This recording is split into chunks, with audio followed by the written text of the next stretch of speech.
ఎవరు చంద్రబాబు నాయుడు గారు అటు కూర్చున్నారు, మోడీ గారు, పవన్ కళ్యాణ్ గారు, ఆ కౌగిలింతలు, ఆ ప్రేమలు అవన్నీ టీవీలలో చూసిన.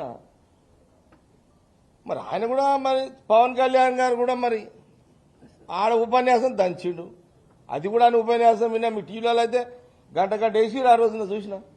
ఆల్ ఛానల్స్ టీవీలు మారుమోగిపోయినాయి. విశాఖ కార్మికుల కోసం ఆయన ఉపన్యాసం దంచితే ఆయన ఎండగడతా అన్నాడు, పొడుస్తా అన్నాడు, అది అన్నాడు, ఇది అన్నాడు, అది అయిపోయింది. మరి ఆయన కూడా డిప్యూటీ సీఎం అని. విచిత్రం ఏంటంటే అసలు ఆంధ్రప్రదేశ్ ప్రజలు ఏం ఐక్యంలో ఉన్నారు, ఏం ఆలోచన చేస్తున్నారు? ప్రధానమంత్రి 11 years prime minister, Chandrababu Naidu గారు రెండోసారి ముఖ్యమంత్రి, జగన్ గారు ఒకసారి ముఖ్యమంత్రి, డిప్యూటీ సీఎం పవన్ కళ్యాణ్ గారు. ఈ ముగ్గురు హీరోలు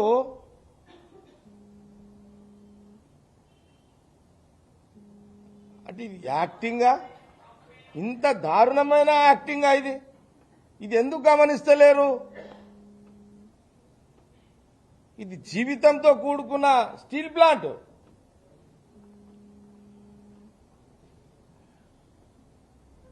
ఇంత అన్యాయం అండి ఇది. ఆంధ్రప్రదేశ్ ప్రజలు ఎంతో, నేనైతే బాగా, నేనేమి తక్కువ అంచనా వేస్తలేను ఆంధ్రప్రదేశ్ ప్రజలని.